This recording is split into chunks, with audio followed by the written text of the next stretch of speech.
I was driving through the back roads of northern Colorado last winter, trying to reach my family's old cabin before the blizzard hit. GPS died an hour ago, and the snow was coming down so thick I could barely see the hood of my truck. That's when I saw it. A pale white mansion rising out of the pines like a ghost. No lights, no smoke from the chimney. Just perfect silence, except for the wind howling through the trees.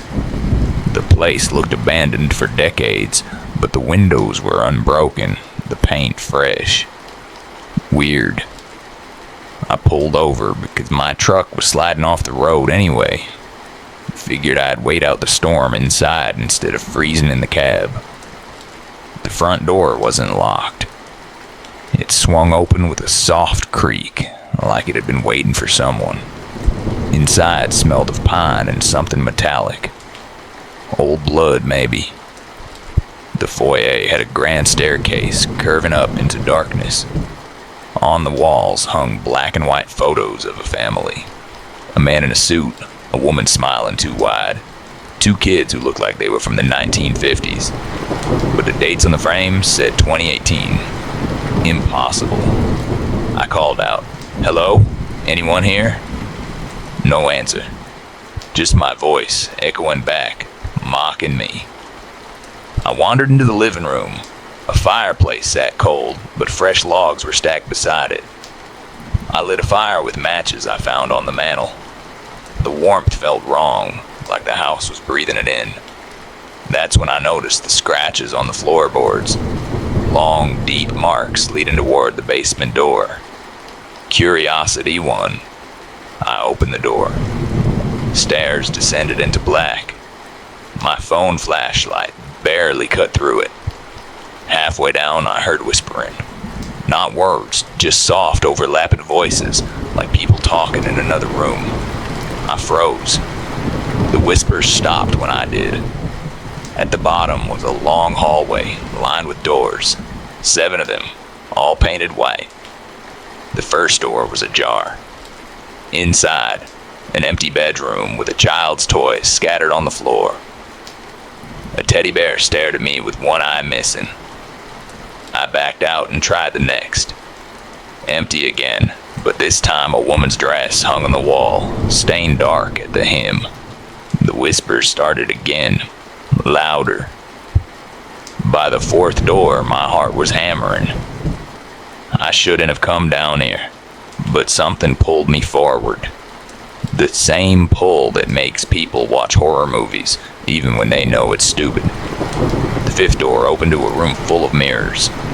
Every reflection showed me, but slightly wrong. One had blood on my cheek. Another smiled when I didn't. I ran out. The 6th door was locked. I kicked it. It flew open. Inside was a small room with a single chair facing a TV. The screen was on, static flickering.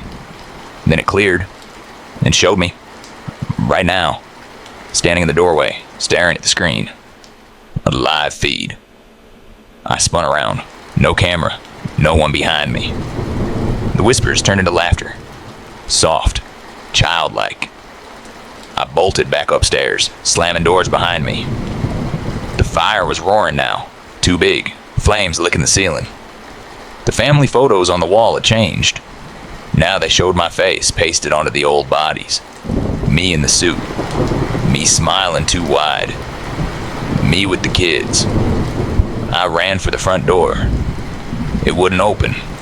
Locked from the inside. Outside the windows, the snow had stopped. But the forest was gone. Just white void. Endless white. Then I heard footsteps upstairs. Slow. Coming down the grand staircase. I hid in the living room behind the couch. The footsteps stopped at the doorway. A voice, my own voice, said, "You shouldn't have come in." I looked up. There I was, standing in the doorway, wearing my coat, holding my keys, smiling the same way the woman in the photo had. It said, "This house collects people who get lost and keeps the ones who fit. You're a good fit." I lunged for the window. Glass didn't break. It bent like rubber. The other me walked closer. Don't worry. You'll like it here. We all do.